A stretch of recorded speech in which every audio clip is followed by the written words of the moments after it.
Everyone on the street moved fast that cold morning, people rushing to catch buses, children running with their lunch boxes. But one man stood still.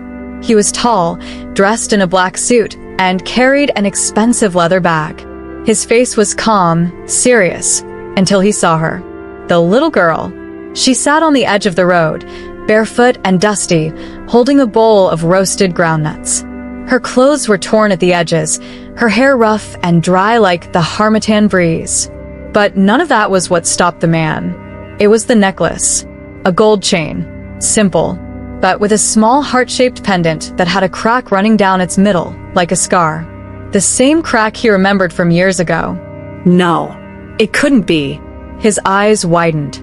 He blinked, then blinked again. But the necklace didn't disappear. His name was Mr. Tamuno Williams, a billionaire, one of the richest men in Africa. He owned hotels, banks, estates. People feared him. People respected him.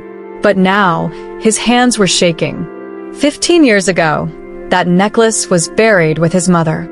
He had placed it in the coffin himself. That heart-shaped pendant had once belonged to her mother, his grandmother, and had been passed down through generations. It was a family heirloom, and it was gone. Until now. Mr. Williams took a slow step forward, his voice almost breaking. "Excuse me, little girl, where did you get that necklace?" The girl looked up.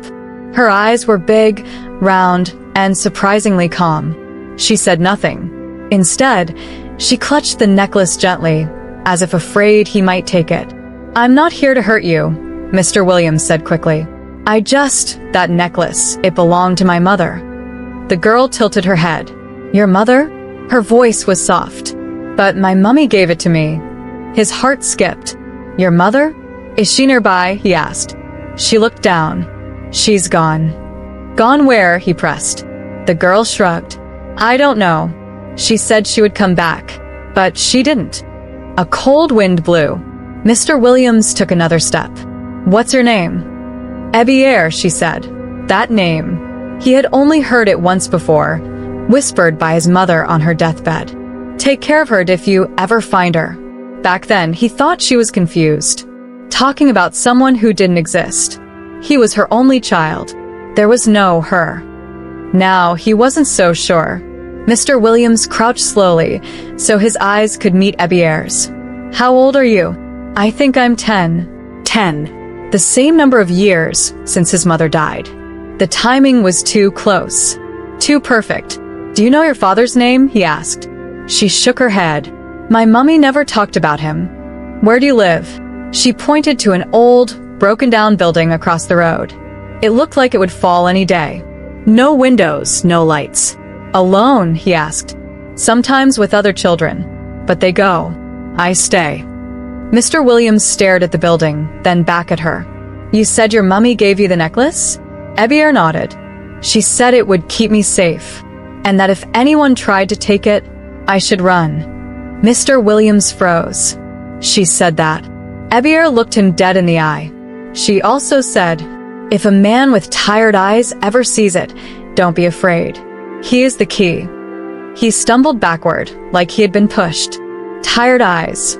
That was what his mother always called him when he cried as a child. My boy with the tired eyes. He hadn't heard those words in 15 years. "Who was your mother?" he whispered. "What was her name?" She called herself Sade. But I don't know if that was her real name. Mr. Williams's mind was spinning. Sade? That was the name of the young maid who worked for his family before he was sent abroad. She had disappeared just before his mother got sick. No one ever found her. Was it possible? Had his mother? Had they both kept something from him? And why? "Do you want something to eat?" he asked gently. Ebiere looked unsure. "I'm not supposed to follow strangers." "I understand," he said, pulling out a card. "But I'm not a stranger anymore. I know that necklace, and I think I might know you too." She took the card, held it close, and gave a small nod. "Maybe tomorrow," she whispered. And with that, she picked up her bowl, walked across the road, and disappeared into the broken house. Mr. Williams stood there for a long time, frozen, confused, shaken. The necklace shouldn't exist, but it did. And somehow, that girl had it. His past, the part he had buried, the part he thought was dead, was no longer resting. It had come back, in the hands of a child who might just be his. Mr. Tamuno Williams didn't sleep that night. He sat by his bedroom window, staring out into the dark sky, listening to the quiet hum of the city. His room was warm, clean, and filled with expensive things: leather chairs, gold-framed art, glass shelves. But his mind wasn't in that room. It was still on the street, with her, Ebiere, that girl with the quiet voice and the necklace that shouldn't exist. And those eyes, they haunted him, not because they were scary, but because they felt familiar.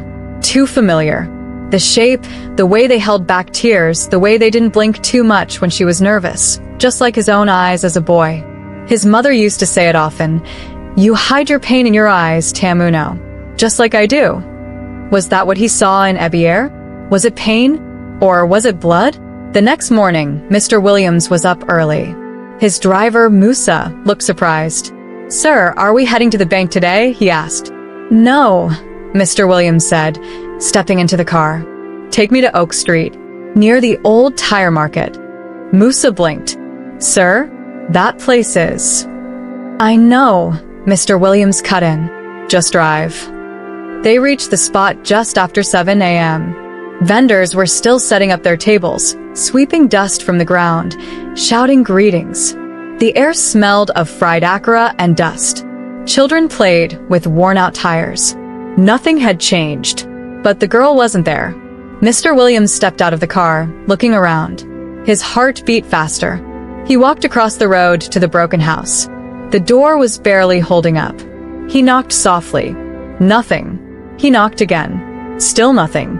He took a breath and pushed the door open. The room inside was dark. It smelled like old shoes and damp clothes. There was a wooden bench, a torn mattress on the floor, and a small plastic plate with leftover Gary. But no child. Then, from a dark corner, a quiet voice said, "You came back." He turned. She was sitting behind the door, holding the necklace, and staring right at him. "Of course I came back," he said, walking closer. "I told you I would." Ebiere stood slowly. "I didn't think you really meant it. Grown-ups lie." Her words hit him like a slap. He didn't blame her. "Did your mother lie to you a lot?" he asked softly. She looked away. She didn't lie. She just left. Mr. Williams crouched down to her level. "I want to help you, Ebiere." "Why?" He didn't answer at first. Because even he didn't know the full answer. "Because you remind me of someone," he finally said. "Someone I lost." She nodded slowly. "People leave me. That's what they do." He touched the floor and sat beside her. Not everyone. They sat in silence for a while. A rooster crowed outside. Someone shouted about buying fresh tomatoes.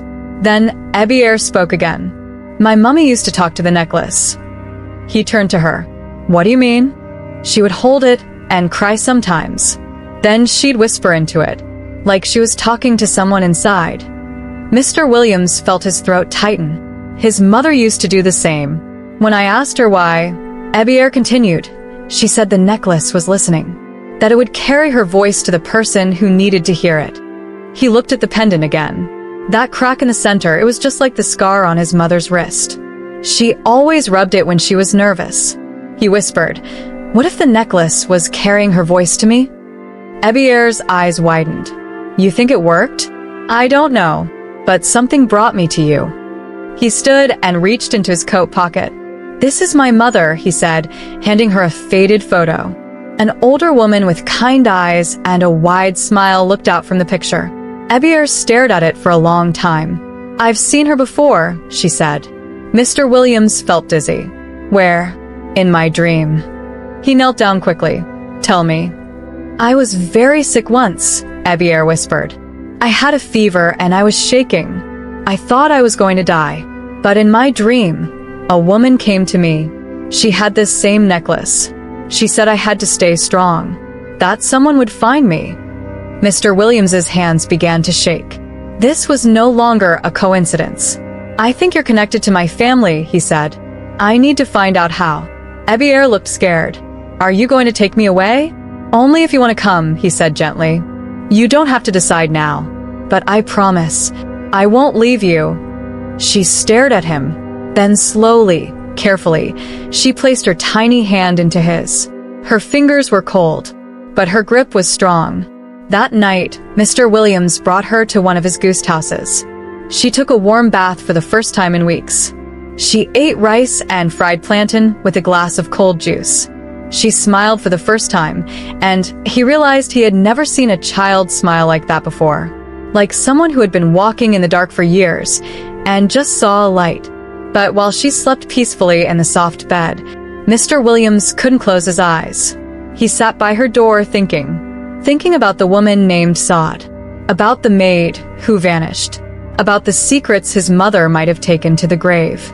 He picked up the necklace, holding it gently. Who are you, Ebiere? He whispered. And why do your eyes look like home? That night, something strange happened. Mr. Williams had just turned off the lights and was heading to bed. The house was quiet. Ebiere was sleeping peacefully in the next room, her tiny arms wrapped around a pillow, her necklace resting just below her chin. He stood outside her door for a moment, listening to her breathe. Then he walked into his room, shut the door, and sat on the edge of his bed. He couldn't sleep. His mind was full of questions. What if she really was my child? What if my mother knew? What if she tried to tell me and I didn't listen? He walked to his shelf and opened a wooden box where he kept old photos. Inside, he found a letter. The last letter his mother wrote before she died. He had never read it. Not fully. That night, when the doctor called to say she was gone, he was too angry, too broken. He shoved the letter into a box and locked it away. Now, his hands trembled as he unfolded the paper. The ink had faded a little, but her handwriting was still clear. My dearest Tamuno, if you are reading this, then I am no longer here. I'm sorry I didn't tell you everything. I thought I had more time. There is a truth you must one day uncover, one I had no strength to reveal. If you ever find the necklace again, follow it. It will lead you to her. You may be angry when you find out what I did, but I only wanted to protect you. Forgive me. Love always, Mum. He froze. His heart pounded like thunder in his chest. It will lead you to her. The necklace. Ebiere. Her. But who was her? The girl? The girl's mother? Or both? He stared at the letter for a long time, then picked up his phone and dialed a number he hadn't called in years. The line rang twice. Then, hello? Who's this? Detective Bala, Mr. Williams said. It's Tamuno Williams. I need your help. The voice on the other end tensed. After all these years? This is serious. I think I found something or someone connected to my mother's death. There was a pause. Then the detective replied, Where should we meet? The next day, Mr. Williams took Ebiere to a private hospital for a checkup. She was shy but curious, touching buttons, staring at the fish tank in the waiting room. While she was with the nurse, Mr. Williams sat with Detective Bala in a small coffee shop nearby. He handed him the photo of his mother, then the letter, then a picture he secretly took of Ebiere holding the necklace. Bala read the letter twice. His brow furrowed. She knew something, Bala said. Your mother. And she didn't tell you. I think she was protecting someone. Or hiding something, Bala added. Mr. Williams nodded slowly. Do you remember Sade? The maid who worked with us before I traveled abroad? Bala leaned back. The one who disappeared just before your mother's illness? Yes, I remember. Everyone thought she stole something and ran away. Mr. Williams whispered. What if she was pregnant and no one knew? Bala stared at him. You think Ebiere might be your daughter? I don't know, but I need answers. The detective nodded. Leave it to me. I'll start digging. I'll look into Sade, her family, her background. Maybe there's still a trail. Later that night, something even stranger happened. Ebiere was already in bed, but she couldn't sleep. She felt warm, too warm. She sat up confused. The air in the room had changed. It felt heavy, like something was in the room with her. The necklace around her neck began to feel cold. very cold. She reached up and touched it, and the moment her fingers brushed the pendant, she heard a whisper, not from the room, but from inside her head. "Don't be afraid, my child." She gasped and looked around. "Who's there?" Silence. She clutched the necklace tighter. Another whisper. "Follow the dreams. They will show you the truth." Then the cold vanished. Just like that. She sat in bed, frozen, the necklace still in her hand. Was it real? Was she going crazy? She lay back down slowly and closed her eyes. And that's when the dream began. She was standing in a large house, tall ceilings, golden chandeliers, long red carpets. She had never been there before, but somehow it felt familiar. She walked down the hallway to a room with an open door. Inside was a woman in white. Her face was hidden by shadows, but her hands were glowing, holding the same necklace. "Who are you?" Ebiere asked. The woman looked up. "I'm the one who carried your truth." "What truth?" But the woman only smiled, then whispered, "It's time to remember." The room began to spin, and suddenly Ebiere saw flashes. A baby crying, a woman running through the rain, a hospital, blood, a voice shouting, "She can't stay here," and the sound of a door slamming shut. She woke up screaming. Mr. Williams ran into the room. He found her shaking, holding the necklace tight, eyes wide with fear. "It was her," she whispered. "The woman. She came in my dream." Mr. Williams hugged her tightly. "It's okay. You're safe." "No," she said. She said, "I have to remember." He pulled back gently. "Remember what?" She looked up at him, her voice trembling. "I think something happened when I was a baby. Something bad." And in that moment, Mr. Williams knew. Whatever this mystery was, it wasn't just about the necklace. It was about secrets buried deep, secrets tied to blood, betrayal, and a mother's final whisper. Ebiere didn't speak for the rest of the night. She sat curled up in Mr. Williams's big leather chair, a warm blanket around her shoulders, eyes staring into nothing. The necklace rested on her chest like a silent witness. Mr. Williams sat across from her, not saying much either. His heart was heavy, his mind racing. What did she mean? "I think something happened when I was a baby. Something bad." He wanted to ask her more, but she looked too shaken, too afraid. So instead, he just stayed close. Quiet, patient, like a father would. The next morning, Mr. Williams made her pancakes with honey and brought her warm cocoa. She barely ate. He sat beside her, holding her tiny hand in his. "Do you want to talk about the dream?" She shook her head. "Not yet." He nodded. "That's okay. When you're ready." There was a long pause. Then, out of nowhere, she whispered, "Why did they hide me?" His heart skipped. "Who, Ebiere?" She looked at him, straight into his eyes. Her voice was calm, too calm for a child.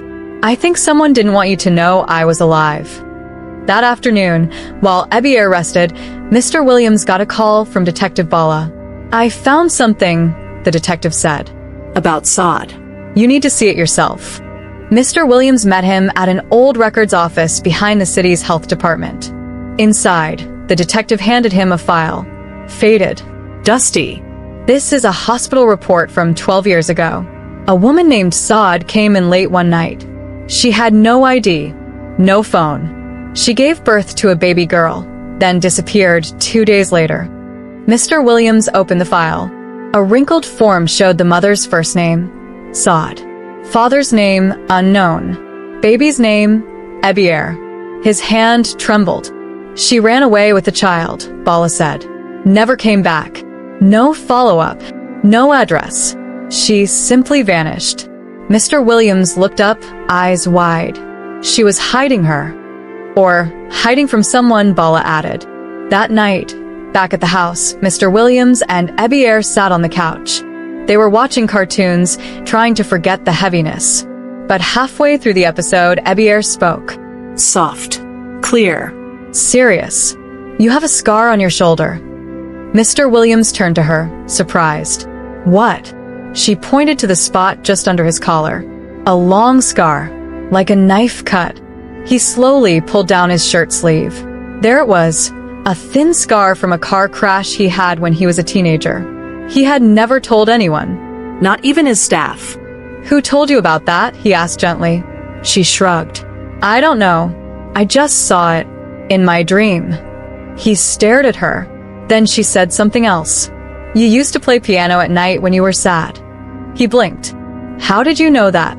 Your mother said it. In the dream. She said your music used to make her cry. Mr. Williams felt cold all over. Ebiere was seeing things. Things she had no way of knowing. Things that were real.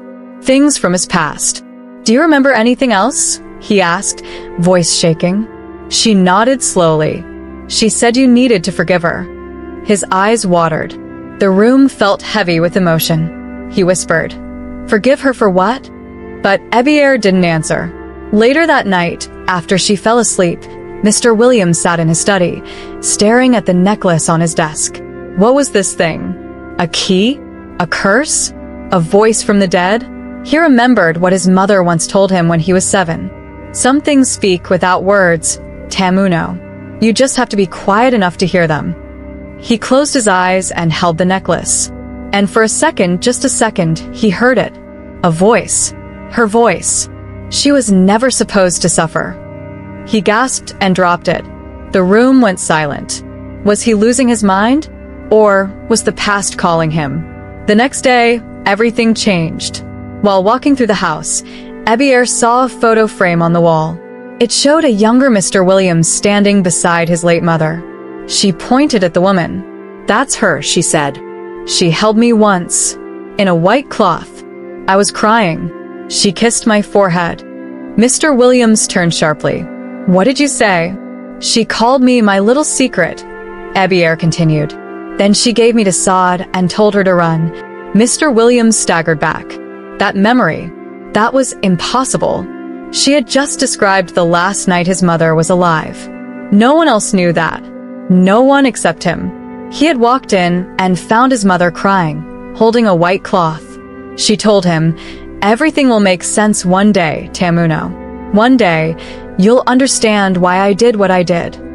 He thought she meant her illness. Now he knew better. Ebiere wasn't just a girl on the street. She was his mother's secret. And maybe his daughter. He picked up his phone. Hello, he told the lab technician. I need a DNA test. Today. Back in her room, Ebiere sat quietly by the window, watching the birds outside. She didn't know what a DNA test was. She didn't know what truth was about to come. But she knew one thing. Every dream she had was real. And something bigger was coming. She could feel it. The morning sun crept through the curtains and warmed the quiet room. Ebiere sat cross-legged on the fluffy white rug. Crayons and colored pencils spread around her like tiny soldiers. Mr. Williams watched her from the doorway, sipping tea, surprised by how peaceful she looked. She was humming softly, a tune he couldn't quite place.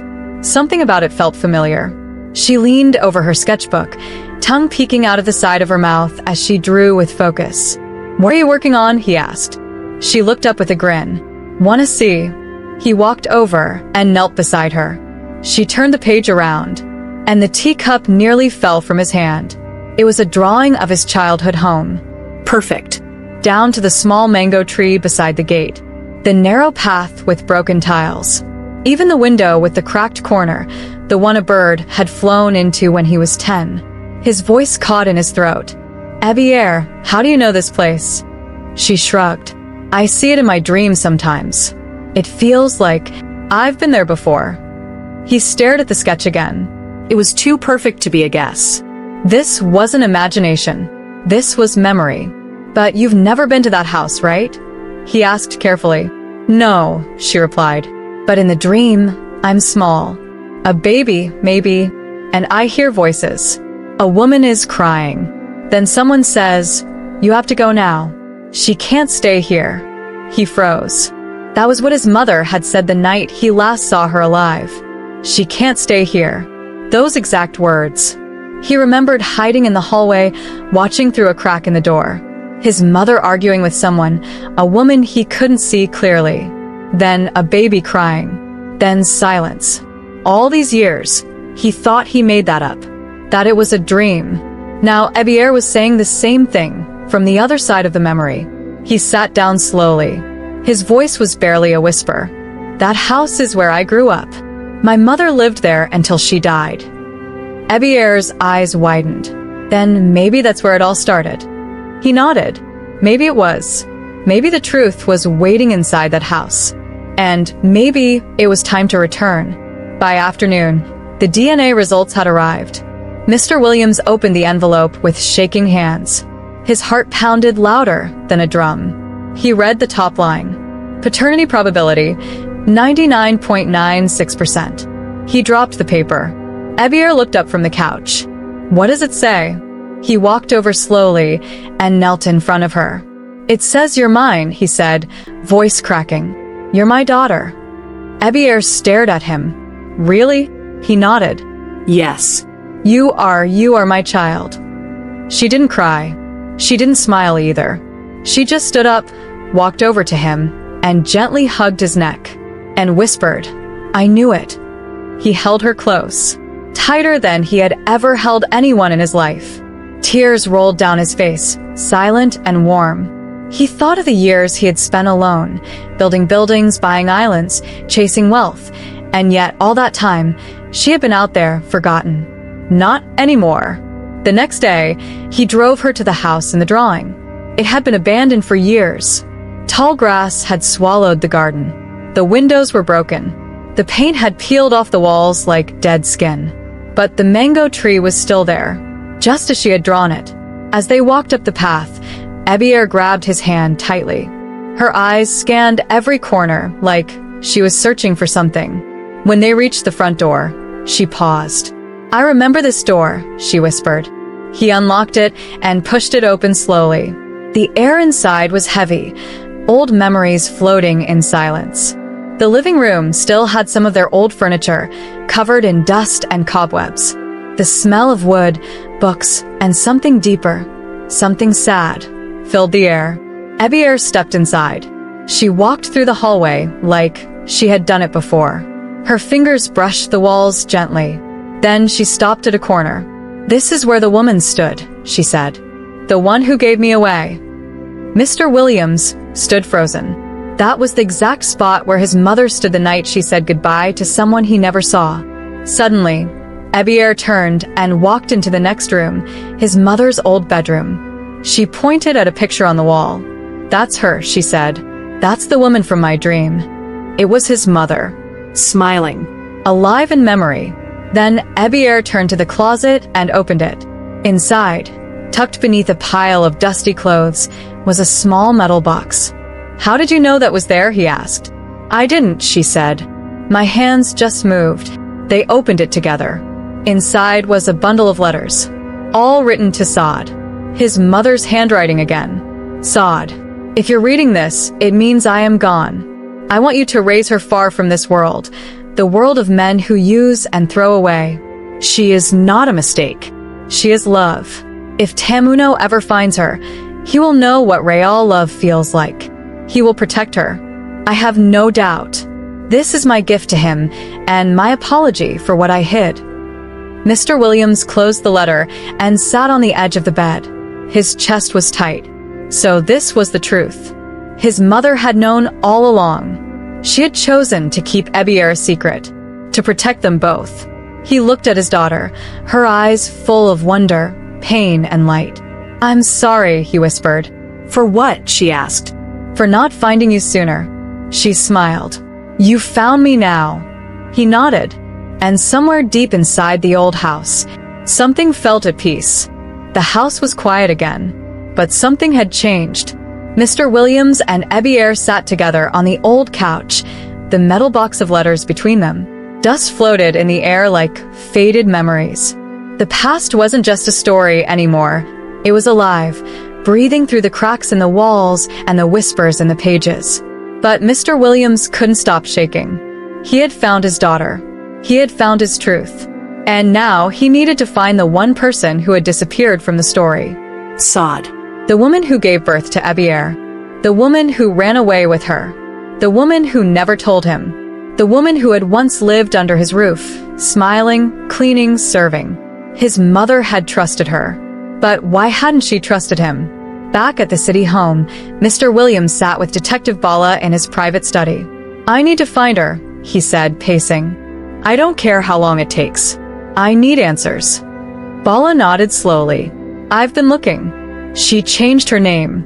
Twice. But I found something." He slid a photograph across the table.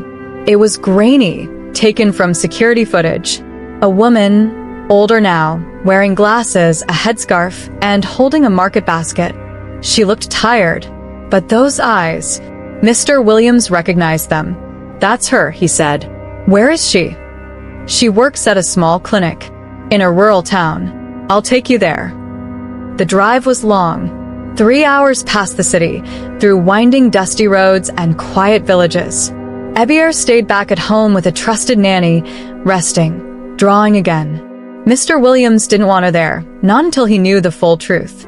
The car finally stopped in front of a small health center made of cracked bricks and fading paint. Mr. Williams stepped out slowly. His heart was pounding. The last time he saw Sade, she was barely 20. Now 20 years older, carrying a secret bigger than time. Inside the building, nurses bustled about. A small fan turned lazily in the corner. And then he saw her. She was writing something at a desk, her eyes focused, her lips pressed in a tight line. "Excuse me," he said. She looked up, and everything in her face changed. The pen dropped. She stood slowly, like someone in a dream. "Tamuno?" she whispered. He said nothing, just stared. Then finally, "Why?" Sade's eyes filled with tears instantly. "I was going to tell you," she said. "One day. I just couldn't." "You had a child with me," he said, voice shaking. "You knew. My mother knew. And both of you left me in the dark." "I didn't plan it," she said quickly. "I never planned to get pregnant. I was scared. Your family, your name. I wasn't strong enough. You could have said something. I wanted to, but then your mother found out before I could. I thought she'd throw me out, but she didn't. She asked me to leave, yes, but she also gave me money. She told me to protect the baby, that if you ever found her, it would be when you were ready." Mr. Williams stared at her. Everything inside him felt twisted, like wires tangled around his heart. "You lied to me." Sade wiped her eyes. "I thought I was doing what was best." "For who?" he snapped. "You? Her? Or yourself?" "I gave up everything," she said softly. "I worked in clinics, in markets, just to feed her. I didn't have your money. I didn't have your world. But I tried to be a mother." His eyes narrowed. "Then why did you leave her?" Sade's lips trembled. "I was sick," she whispered. "Very sick. I thought I was going to die. I didn't want her to see me like that. So I gave her to someone to watch over while I searched for help." "And you never went back?" "When I finally did, they were gone." She was gone. And I didn't know where to start. The room was silent for a long moment. Then Mr. Williams sat down slowly. "She drew my house before ever seeing it," he said.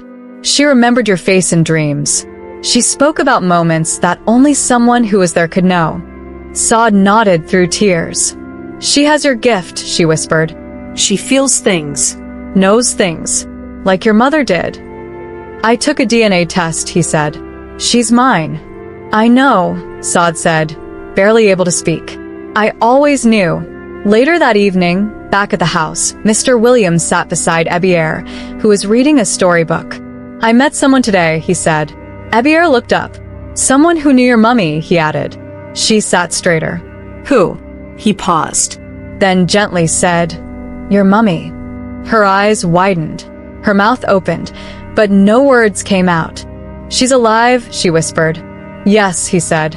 "And she wants to see you." Tears filled her eyes. "I thought she forgot me." "She never did," he said.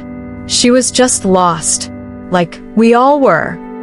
The next day, they brought Sade to the house. When Ebiere saw her, she didn't run. She didn't scream. She just stared, for a long time, then slowly walked forward, and hugged her mother, tightly, silently. Sade held her, as if letting go would mean losing her again. "I'm sorry," she whispered over and over. "I'm so sorry." Ebiere didn't speak. She just cried. And somehow, her tears said more than any words ever could. Mr. Williams watched from the hallway. His chest hurt, but not with anger anymore. With something else. Something warm. Something painful and beautiful at the same time. Forgiveness. He turned to walk away, to give them space. But before he left, he heard Ebiere say softly, "Mummy, why did you lie?" Sade's voice cracked. "Because I was scared and I didn't believe the truth would be enough." Then Ebiere said, "It is now." Ebiere stood in front of the mirror, her hands shaking as she touched the golden necklace that once belonged to her late mother. The same necklace that had caused so much pain and now brought answers. Her eyes were red from crying, but her heart was full of fire.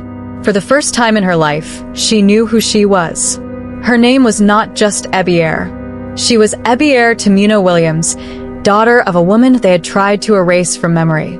A child born of love and betrayal. Downstairs, the mansion was in chaos. Reporters, security, and guests filled the compound like ants. Everyone had heard the story. Mr. Tamuno Williams, the mighty billionaire, had a secret child. And now she had returned. Mr. Williams stood at the top of the stairs, pale and quiet. His world was crumbling, but his voice was calm when he spoke. "Ebiere," he said, his voice cracking. "I failed you. I failed your mother. But I won't fail you again." She looked at him. "Why did you let them throw us away? Why did you let me grow up in the dark, poor and alone, while you had everything?" His lips trembled. "I was weak. I believed lies. And I let fear control me. But not anymore." Just then, Linda, Mr. Williams' wife, burst into the room. Her heels clicked like gunshots on the marble floor. "You can't just throw this family away for a girl from the street," she screamed, pointing at Ebiere. "She's not one of us." Ebiere stood firm.